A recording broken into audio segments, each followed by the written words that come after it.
नमस्कार प्रेक्षकांनो, सुना येती घरा मालिकेच्या 24 जुलैच्या भागामध्ये आपण पाहतोय की राघव आता प्रियंका आणि श्रीधरला घरी घेऊन आलेला असतो। आता तो गेटमध्ये येतो आणि त्या दोघांना म्हणत असतो की या या आतमध्ये या, अजिबात घाबरू नका। आता हे सगळं वरून आता भास्कर आणि पद्मा पाहत असतात। त्यांना तर आता तमाशाच पाहायला मिळणार असतो, म्हणून आता ते खुश असतात। तर आता वेदा बाहेर येते आणि राघवला फोन लावत असते। तेवढ्यातच राघव तिला समोर दिसतो। मग राघवला पाहून ती म्हणत असते की अरे दादा, आला तुलाच मी आता फोन लावत होते। तेवढ्यातच आता प्रियंका आणि श्रीधर सुद्धा आतमध्ये आलेले दिसतात। आता वेदाला अचानक धक्काच बसतो। ती म्हणते की काय चाललंय हे दोघे। आता ती वरून खालीपर्यंत आता दोघांना पाहते। आता लग्नाचा पोशाख आणि हे सगळं पाहून तिला तर आता काय बोलावं तेच कळत नाही। तिची बोबडीच वळते आणि ती म्हणते की आई शपथ, हे सगळं काय आहे। आता हे दोघे पण एकमेकांकडे बघत असतात। इकडे वरून आता पद्मा मात्र खूप खुश झालेली असते। आता चला, खूप मोठा आपल्याला तमाशा इथे पाहायला मिळणार आहे, म्हणून ती खूप खुश झालेली असते। तर आता वेदा म्हणत असते की आय आय लवकर ये। आता तिला काय बोलावं तेच कळत नाही, पण आता ती पळतच आतमध्ये जायला निघते। आता राघव तिला थांबवत असतो, ग वेदा थांब थांब, पण ती काही थांबत नाही। ती एकदम अशी फास्ट पळत आतमध्ये आय आय करत जाते। मग आता पद्मा आणि आता भास्कर म्हणतात की चल, आता इथे उभा राहून तमाशा बघण्यात काहीच अर्थ नाहीये, खाली जाऊन आपण हा सगळा तमाशा पाहूया, असं म्हणून आता ते दोघे जण खाली गेलेले असतात। तर आता प्रियंका, श्रीधर आणि राघव तिथेच उभा असतात। आता त्यांना खूप भीती वाटत असते की आता काय होणार आहे आणि काय नाही ते आता पूर्णपणे देवावरती सगळं त्यांनी सोडलेलं असतं। मग आता इकडे वेदा आतमध्ये पळत जाते, आई आप्पा असं करत आता ती जाते। तर आता उमा तिकडून किचनमध्ये गेलेली असते। तर तिकडून येते आणि म्हणत असते की अगं वेदा, एवढं काय घाबरायला झालं, का ओरडत आहे, काय झालं। तर ती म्हणते की अगं आय, श्रीधर दादा। आता तिला पुढचं काहीच सांगता येत नाही। मग मला असं वाटत असतं की श्रीला काहीतरी झालंच, म्हणून ती म्हणत असते काय श्री बरा आहे ना, त्याला काय झालं। आता इकडे आप्पांना पण टेन्शन आलेलं असतं, सगळेच तिला विचारत असतात, पण तिला काहीच बोलता येत नाही। एकदम ती अशी घाबरलेली असते आणि मग म्हणत असते की चला बाहेर जाऊन ना बघा तुम्ही काय झालेलं आहे ते। मग सगळेजण पळतच बाहेर येतात। त्यांना असं वाटत असतं की श्रीला काहीतरी झालंच, म्हणून आता घाबरत सगळेजण बाहेर येतात। आता जे पाहुणे मंडळी असतात ते सुद्धा त्यांच्या पाठोपाठ लगेचच बाहेर निघतात। आता सगळे बाहेर येऊन पाहतात, तर आता पुढे येऊन पाहतात तर या दोघांनी लग्न केलेलं त्यांना दिसतं। मग लगेचच आता श्रीधर आणि प्रियंका सुद्धा एकमेकांचा हात घट्ट पकडतात आणि उमा आणि शिवनाथ हे सगळं पाहतात। आता श्रीने लग्न केलेलं पाहून प्रेक्षकांनो विचार करा, आता त्या दोघांना काय झालं असेल। तिथे एकदम असा जबरदस्त धक्का या दोघांना इथे बसलेला आहे। त्या दोघांनाच काय, सगळ्यांनाच धक्का बसलेला असतो। ते पाहुणे मंडळी सुद्धा आता एकमेकांकडे बघत असतात। मामा, बंटी मामा, माधव सगळे असे आश्चर्यचकित झालेले असतात। सगळ्यांच्या पायाखालची जमीन सरकलेली आहे। प्रेक्षकांनो, आजचा भाग एकमेकांची तोंड दाखवण्यातच जास्त गेलेला आहे, कारण इतकं आश्चर्यचकित इथे सगळ्यांना दाखवलेलं आहे ना की काही बोलायलाच नको। कोणालाच काहीच सुचत नाही नेमकं हे काय चाललंय आणि काय नाही। लगेच तिकडून पद्मा आणि भास्कर पण आता आलेले असतात हे सगळं पाहण्यासाठी। मग इकडे बंटी मामाला सुद्धा आता आश्चर्याचा धक्का बसलेला असतो। मग आता तो म्हणत असतो की मगाशी मी राघवला फोन केला तेव्हा पाठीमागून सनई चौघड्यांचे आवाज येत होते ना, तेव्हाच मला समजायला पाहिजे होतं की काहीतरी गडबड नक्कीच आहे, असा तर तो विचार करत असतो। तर इकडे उमा आता हळूहळू आता श्रीधरच्या जवळ जात असते। आता ती श्रीच्या जवळ जाऊन श्रीला म्हणत असते की श्री, हे सगळं काय आहे, डोक्याला मुंडवळ्या, गळ्यामध्ये हार, हिच्या गळ्यामध्ये मंगळसूत्र, हे सगळं काय आहे। तर श्री काहीच बोलत नाही, शांतच उभा राहिलेला असतो। त्यावेळेस उमा म्हणत असते की अरे श्री, तू या मुलीबरोबर लग्न केलंय का। तरी सुद्धा श्री काहीच बोलत नाही, एका जाग्यावरती शांत उभा राहिलेला असतो। मग आता उमा चिडते आणि म्हणत असते की तुला काहीतरी विचारत आहे, तू या मुलीबरोबर लग्न केलंय का, सांग ना। त्यावेळेस आता श्री हिम्मत करून कसा तरी म्हणतो की हो आई, मी लग्न केलेलं आहे। मग उमाला आणि शिवनाथला जबरदस्त धक्काच बसतो, सगळ्यांनाच आता इथे धक्का बसलेला आहे। मग आता श्रीधर पुन्हा म्हणत असतो की आई, आम्ही लग्न करून आलेलो आहे। आता तो पुढे काही बोलणार, तेवढ्यातच उमा त्याच्या जोरात कानाखाली वाजवते, पुढचं काहीच त्याला बोलू देत नाही, जोरात त्याच्या कानाखाली वाजवते। आता प्रियंका खूपच घाबरलेली असते। तिथे जे सगळे मंडळी जमलेले असतात त्या सगळ्यांनाच धक्का बसतो। सगळेजण आता उमाकडे आश्चर्याने बघत असतात आणि सगळ्यांनाच आता इथे भीती वाटत असते। मात्र पद्मा आणि भास्करला मात्र याची मज्जा घ्यायची असते, ते आता तमाशा बघत बसलेले असतात। त्यावेळेस ती म्हणत असते की म्हणजे तू खोटं बोलून कॉलेजला गेला राघवच्या आणि मला म्हणाला की लेक्चर आहे माझं, मी शेतीबद्दल तिकडे माहिती सांगणार आहे, हे लेक्चर होतं का तुझं, सांग ना। मला खोटं बोलून तिकडे गेला आणि हे सगळं कांड करून तुला यायचं होतं का? अरे लेक्चरसाठी गेला होता ना, आणि कशाला मग असं लग्न करून आलेला आहे? आणि मला सांग, ही मुलगी कोण आहे? कोण आहे ही मुलगी? त्यावेळेस इकडे श्री म्हणत असतो की आई तू आधी शांत हो, मी तुला सगळं काही सांगतो, पण तू शांत हो ना. आता तो सांगायला लागतो. तेवढ्यातच तिकडून शिवनाथ म्हणत असतो की मी सांगतो ना, ही मुलगी कोण आहे ती मी सांगतो ना, मी हिला चांगलंच ओळखतो. त्या दिवशी आली होती गोदामात, आली होती ना ग गोदामात. आता राघव आता आप्पांकडेच बघत असतो, कारण तिथे तो सुद्धा होता. मग आता शिवनाथ म्हणत असतो की त्या दिवशी गोदामात आली होती आणि श्री बियाणे न्यायला आली होती ना रे, तीच मुलगी आहे नाही, सांग ना. आता श्री सुद्धा शांतच उभा राहिलेला असतो. तर आता नेमकं प्रियंकाला ते सगळे क्षण आठवत असतात की ती गोदामात गेली होती आणि बियाणं वगैरे पाहिजे आमच्या कंपनीला, असं खोटं काहीतरी बोलली होती, ते सगळं आठवतं. त्यावेळेस इकडे शिवनाथ म्हणत असतो की तीच मुलगी आहे ना, आणि हिचाच बाप त्या दिवशी गोदामात आला होता आणि त्याने माझा किती अपमान केला, मला काय काय बोलून गेला माहिती आहे ना. गोदामात येऊन माझा पान उतारा केला, माझ्या खानदानाचं नाव काढलं, मला किती वाईट साईड बोलला होता. आता ते सगळे क्षणी ते त्याला सुद्धा आठवत असतात शिवनाथला, की प्रियंकाचे पप्पा आले होते आणि त्याला म्हणजे नाव नाहीये, गोत्र नाहीये, कुळ नाहीये, असं जो काही बोलला होता ते सगळं आठवतं. आता आणि मग शिवनाथ उमाला म्हणत असतो की उमा आठवतंय ना तुम्हाला, मी त्या दिवशी येऊन हे सगळं तुम्हाला सांगितलं होतं की माधव समोर हिचा बाप मला काहीही बोलत होता, त्याने माधव समोर माझा अपमान केला. आणि काय रे श्री, त्या दिवशी तुम्हाला वचन दिलं होतं ना, तुला जर असं पळून जाऊन लग्न करायचं होतं तर का वचन दिलं, का मला खोटं वचन दिलं? आता श्री काहीच बोलत नाही. त्यावेळेस शिवनाथ खूपच चिडतो आणि म्हणत असतो की बोल ना, जर तुला पळून जाऊन लग्न करायचं होतं तर का मला वचन दिलं? त्यावेळेस श्री आता म्हणत असतो की आप्पा खरं तर माझं चुकलेलं आहे, पण माझी हिंमत नव्हती हो तुमच्यासमोर बोलण्याची आणि तुम्हाला काही समजून सांगण्याची. त्यावेळेस शिवनाथ टाळ्याच वाजवतो आणि म्हणत असतो की बघितलं का उमा, तुम्ही पण टाळ्या वाजवा, आपल्या पोराची हिंमत नव्हती आणि आता बघा न सांगता डायरेक्ट लग्न करून आलेला आहे. हिंमत वाढली, आता ह्याची हिंमत वाढली. वा पोरा वा, बापाचं नाव एकदम पुढं नेलं रे, बापाचं नाव रोशन केलं. आज जे तू काम केले ना ते मला एकदम आवडलेलं आहे, मस्तपैकी तू काम केलेलं आहे. आता इकडे राघव हे सगळेच आता खाली मान घालून उभा राहिलेले असतात, त्यांना काय बोलावं तेच कळत नाही. तेवढ्यातच जे पाहुणे आलेले असतात ते म्हणत असतात की शिवनाथ, अहो हे काय बघतोय मी, हे काय चाललेलं आहे? मोठ्या भावाला घरी पाहुणे बघायला आले असताना बारका डायरेक्ट लग्न करून येतो, हे असले संस्कार आहेत का तुमचे? बोला ना, असले संस्कार आहेत? त्यावेळेस उमाला आता आश्चर्याचा धक्काच बसतो की आता हे काय झालेलं आहे, आता कसा हा अपमान आम्ही सहन करणार आहे, असा ती विचार करत असते. तेव्हा ते पाहुणे पुन्हा म्हणत असतात की नाही नाही, तुम्ही खूप चुकीचं वागलाय. अहो आम्ही गावामध्ये तुमचं किती ऐकलं होतं कौतुक, तुम्ही असे आहात तसे आहात, पण हे असे आहात तुम्ही खरंच चांगली माणसं नाहीये. त्यावेळेस उमा त्यांना म्हणत असते की अहो तुमचा काहीतरी गैरसमज होतोय, हे आम्हाला सुद्धा माहिती नव्हतं, असे संस्कार नाहीयेत व आमचे, ऐकून घ्या. तर तो म्हणत असतो की काय ऐकून घ्या, हे समोर दिसते ते काय खोटे का? बरं झालं आम्हाला लवकरच कळलं, एका बापाला हे लवकरच कळलं. आता हे सगळं सगळ्या गावांमध्ये जाऊन सांगायला पाहिजे, नाहीतर प्रत्येक मुलीचं असंच वाटोळं होईल. आता हे सगळं ऐकून इकडे पद्मा, भास्कर आणि रुद्र मात्र खूप खुश झालेले असतात, त्यांचा प्लॅन सक्सेसफुल झालेला असतो ना. मग ते पाहुणे पुन्हा म्हणत असतात की आता आम्हाला आमची मुलगी तुमच्या घरामध्ये द्यायची नाही शिवनाथ, तुमचं घर अजिबात चांगलं नाहीये. आता शिवनाथला धक्काच बसतो, त्याने तर आता खालीच मान घातलेली असते. खूप वाईट वाटत असतं इथे शिवनाथला. श्री आणि प्रियंकाला सुद्धा आता काहीच बोलता येत नाही, ते दोघे सुद्धा आता खाली मान घालून आता उभा राहिलेले असतात. पद्मा मात्र खूप खुश झालेली असते आणि मनामध्ये म्हणत असते की शिवनाथ, हेच तर मला बघायचं होतं, हाच तर दिवस मला बघायचा होता आणि तो फायनली मी आता एन्जॉय करत आहे, असा आता ती विचार करत असते. तर आता सगळेच जण ते दुःखी झालेले असतात. मग शिवनाथ श्रीला म्हणत असतो की काय श्री, पाहुण्यांचे शब्द पडले ना कानावरती, पडले ना, काय म्हणतायत ते? संस्कार संस्कार तुमचे, हेच आपले संस्कार दाखवले का तू त्यांना? आता काय उत्तर देऊ मी सगळ्यांना? सांग ना श्री, तू जे हे केलेलं आहे त्याचं उत्तर मी आता काय देऊ सगळ्यांना?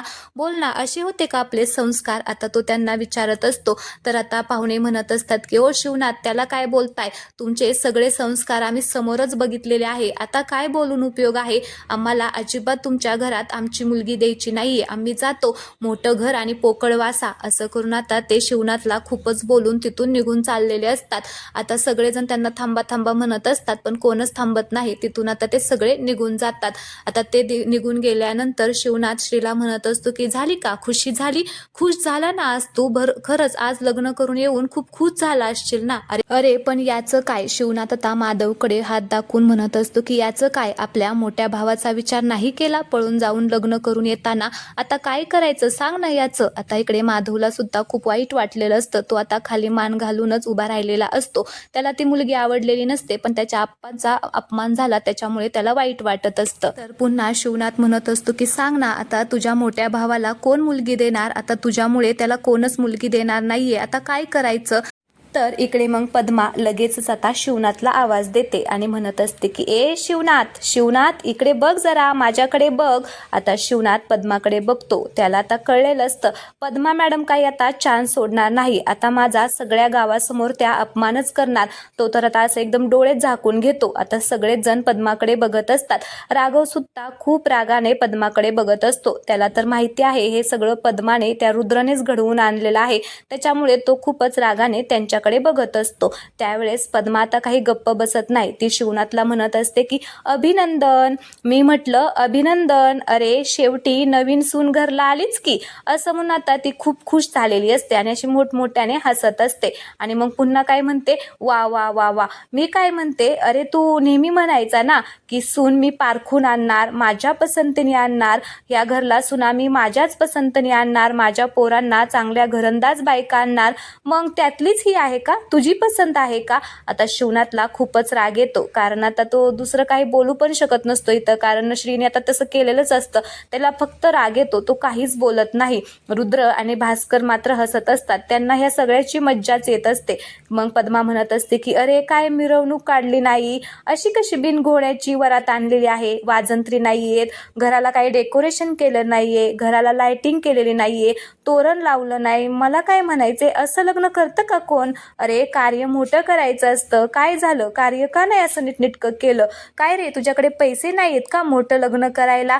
मग आता ती मुद्दाम हसत असते आणि शिवनाथला चिडवण्यासाठी हे सगळं बोलत असते. आणि तरी सुद्धा शांतच बसत नाही. एवढं सगळं बोलून पुन्हा म्हणत असते की देवा, म्हणजे घास असा सरळून फुडून खाल्लेलाच नाहीये दिसत, घास असा पाठीमागून खाल्लाय, काय रे, अरे देवा देवा देवा, असं म्हणून मोठमोठ्यानेच हसायला लागते. त्यावेळेस उमा आणि शिवनाथला खूप वाईट वाटत असतं.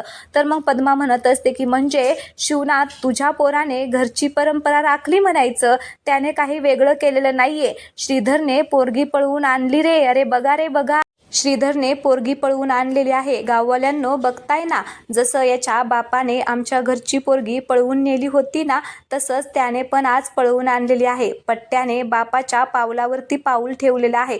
वाह, आज मज्जा आली, खरंच आज मला खूप मज्जा आलेली आहे, आज मी ना खूप खुश आहे. आता हे सगळं पद्मा बोलत असते. त्यावेळेस आईसाहेबांना खूप वाईट वाटत असतं. मग त्या म्हणत असतात की पद्मा तू कधीच सुधारणार नाही, नेहमी असाच तमाशा करत राहणार, माझ्या उमाला कधीच समजून घेणार नाही, आज माझ्या उमाची काय अवस्था असेल ना हे तिचं तिलाच माहिती, असं म्हणून आईसाहेब आता खाली मान घालून रडत असतात.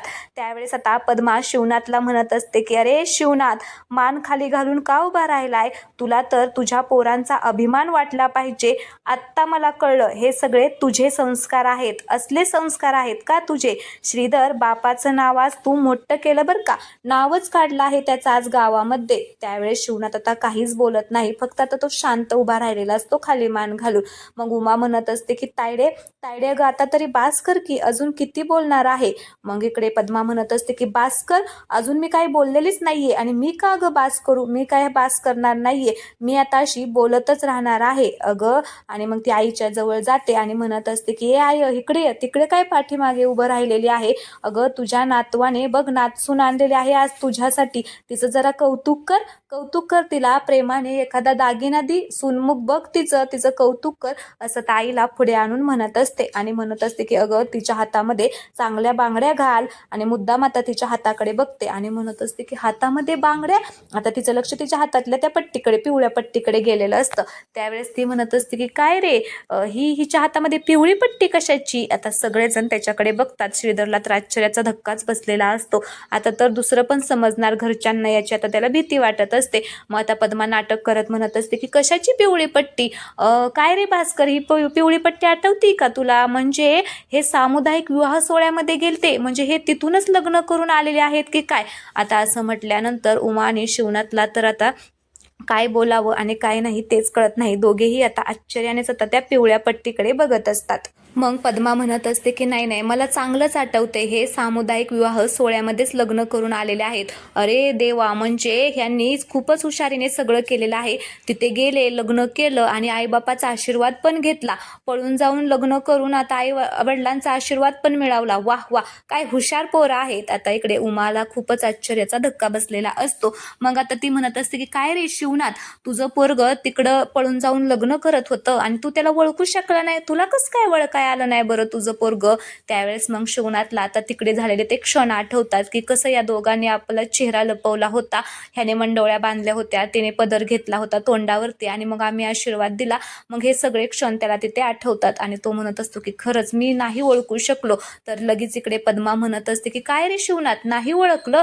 न ओळखताच आपल्या पोरांना आशीर्वाद दिला? अरे असला कसला बाप, तुला तुझी पोरच ओळखू येत नाही? म्हणजे पोरानं बापाला मूर्खामध्ये काढलं की, असं म्हणून ती खूपच मोठमोठ्याने हसायला लागते. तिला एवढा आनंद झालेला असतो की काही बोलायलाच नको. शिवनाथ मात्र आता इकडे श्रीधर आणि प्रियंकाकडे बघत असतो. त्याला आता म्हणायचं असतं की काय केलं, बघताय ना कसा माझा ती अपमान करते. आता तो त्यांच्याकडे खूपच रागाने बघत असतो. तर इकडे आता राघवला सहनच होत नाही त्या पद्माचं बोलणं आणि मग तो म्हणत असतो की ए मावशे, गप्प बस, हे सगळं तूच केलेलं आहे, तूच घडवून आणलं ना, तो विवाह सोहळा तूच घडवून आणलं आणि आम्हाला याच्यामध्ये अडकवलेलं आहे. आप्पा, मी तुम्हाला सांगतो हे सगळं हिनेच केलेलं आहे. हिचं ना अजिबातच ऐकू नका. मी तुम्हाला सांगतो नेमकं काय झालं आणि काय नाही ते, असं म्हणून तो सांगायला जातो. तेवढ्यातच शिवनाथला खूपच राग येतो आणि तो जोरात त्याच्या कानाखाली मारतो आणि म्हणत असतो की अरे काय सांगतोय मला, तिने जाळ केला म्हणून काय तू लगेच उडी मारली? उडी मारायची का नाही हे आपण ठरवायचं असतं ना, तू काय ऐकलं तिचं? तर इकडे पद्मा म्हणत असते की घ्या